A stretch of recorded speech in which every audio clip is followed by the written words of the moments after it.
దేవుని పోలికలో చేయబడిన మనిషి, దేవుని రూపములో చేయబడిన మనిషి, దేవుని ఆత్మను కలిగిన మనిషి దేవుణ్ణి దర్శించాలి. మీ మొబైల్ లక్షల రూపాయల మొబైల్ అయినా if there is no charging in it, దానివల్ల ఉపయోగం ఉండదు. ఎందుకు నీ దేవుణ్ణి కలవాలి? ఎందుకు నీ దేవుణ్ణి దర్శించాలి?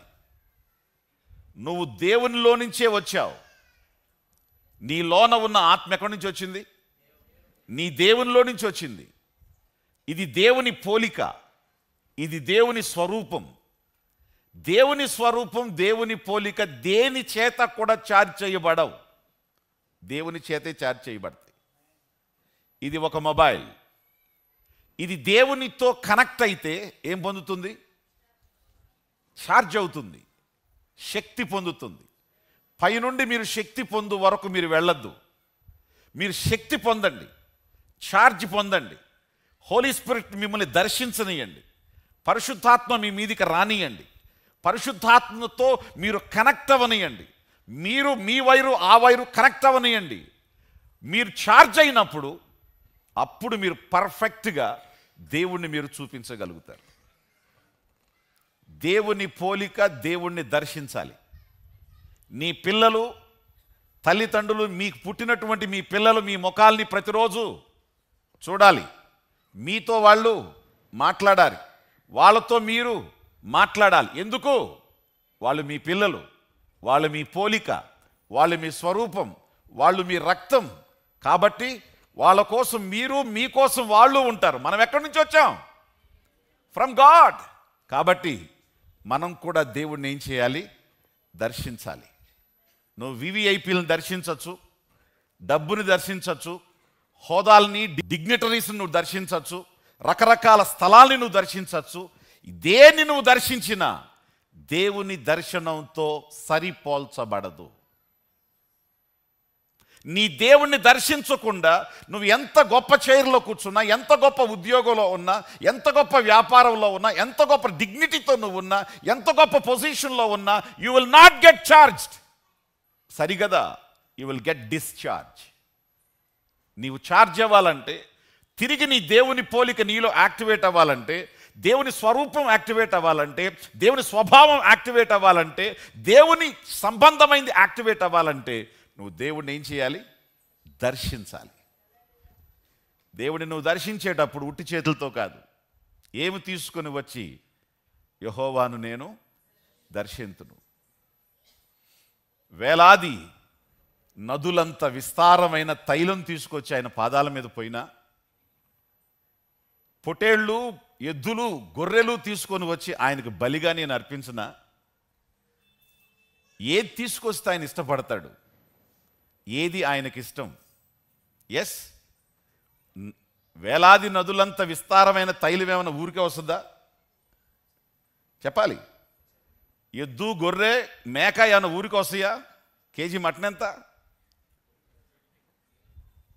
కేజీయే కొనలేక అర కేజీ కొంటావు నువ్వు. పొట్టేలు నెట్ట తెస్తావు? పొట్టేల్ని తేవటం అంత ఈజీనా? ఎంత sacrifice! Yes, that's a sacrificial heart. Giving to God, respecting God. దేవుణ్ణి నువ్వు దేవునికి ఇస్తున్నావు అంటే you are respecting God. That's the reason you are giving to God. నువ్వు దేవుని గౌరవిస్తున్నావు, ఆయన ఆజ్ఞను గౌరవిస్తున్నావు, ఆయన పద్ధతిని గౌరవిస్తున్నావు. కాబట్టి నువ్వు ఆయనకి ఏం చేస్తున్నావు? ఇస్తున్నావు. అది కూడా గొప్పదే, కానీ దానికంటే గొప్పది నువ్వు ఎన్నిచ్చినా ఆయన నీ హృదయం వైపే చూస్తాడు.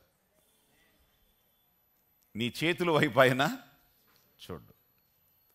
నీ చేతుల వైపు చూస్తాడు, కానీ నీ చేతుల కంటే, చేతుల్లో ఉన్నదానికంటే నువ్వు ఆయనకి చాలా ఇంపార్టెంట్.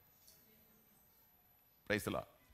నువ్వు ఆయనకు చాలా ముఖ్యం. నీలో ఏం చూస్తాడు? చర్చ్ 2025 దేవుణ్ణి మనం కలుసుకోవటానికి వెళ్ళినప్పుడు దేవునికి నువ్వు ఏమాత్రం మరుగై ఉన్నాడు కాదు. నువ్వు బాగా దేవునికి తెలుసు. పైన పైన నీ రూపం ఆయనకు తెలుసు, నీ అంతరంగం ఆయనకు తెలుసు, నీ మాటలు ఆయనకు తెలుసు, నీ లోన ఉన్నది తెలుసు. మోటివ్ని చూసేవాడు కానీ పై వేషాన్ని చూసేవాడు ఆయన కాదు. కాబట్టి ఆయన చూసేది నీ చేతులు కాదు, ఆయన చూసేది నీ హృదయాన్ని. భక్తుడు ఈరోజు చెప్తున్నాడు, ఏమి తీసుకొని వచ్చి నిన్ను దర్శిస్తాను, ఏది తీసుకొని వచ్చి నిన్ను దర్శిస్తే నీకు ఇష్టం, నేను ఎలా చర్చికి వస్తే నీకు ఇష్టం, ఎలా నీ సన్నిధిలో మోకరించి ప్రార్థన చేస్తే నీకు ఇష్టం. 3 విషయాలు చెప్పాడు. నెంబర్ 1, ఏం కోరుకుంటున్నాడు, ఏదంటే ఇష్టం ఆయనకి? మొట్టమొదటిది న్యాయంగా ప్రవర్తించటం, కనికరాన్ని ప్రేమించటం, దీన మనస్సుతో నీ దేవుణ్ణి సేవించటం. ఇదియే కదా యెహోవా నిన్ను అడుగుతున్నాడు. ఏమడుగుతున్నాడు? ఇదే కదా యెహోవా, నాకొక 1,00,000 రూపాయలు ఇవ్వు అంటే ఈజీగా తెచ్చి ఇచ్చేస్తావు, నాకొక మేక నువ్వు, గొర్రె నువ్వు, ఒక అర్పణ నువ్వు అంటే ఇచ్చేస్తావు. కానీ యెహోవాకి కావాల్సింది వీటికంటే ఎవరు కావాలి? నువ్వు కావాలి. నీలో ఆయన కోరుకునేది ఏంటంటే ఈ 3. నెంబర్ 1, నువ్వు న్యాయాన్ని చేసేవాడవే కాదు, అసలు న్యాయాన్ని ప్రేమించేవాడవు కావాలి. ఈ ఫౌండేషన్ని దయచేసి మీ అంతరంగం ఎప్పుడు దీని విషయంలో దేవుడు చూసినప్పుడు ఆయన టక్ టక్ టక్ టక్ వాల్యూస్ని చూస్తాడు. ఆ వాల్యూస్కి నువ్వు ఎప్పుడు సూట్ అవుతావో ఆయనకి ఇష్టం పెరిగిపోద్ది, ఆయనకి ఇష్టం పెరిగిపోద్ది. మన ఇష్టాలకు సంబంధించిన మనుషుల్ని మనం చూసినప్పుడు తెలియకుండానే దగ్గర అయిపోతాం. మన ఇష్టాలకు వ్యతిరేకంగా ఉన్న మనస్తత్వాన్ని చూసినప్పుడు కావాలని దూరం అయిపోతాం. అవునా కదా? అలాగే దేవుడు నీలో న్యాయం చూస్తే, దేవుడు నీలో కనికరాన్ని చూస్తే, దేవుడు నీలో తగ్గింపును చూస్తే త్వరగా అట్రాక్ట్ అవుతాడు. నువ్వు వచ్చి ఆయన దర్శించడం కాదు, అసలు ఆయనే వచ్చి నిన్ను దర్శిస్తాడు. నువ్వు వచ్చి ఆయన దర్శించడం కాదు, ఆయనే నీ దగ్గరకు వచ్చి నిన్ను దర్శిస్తాడు. Praise the lord.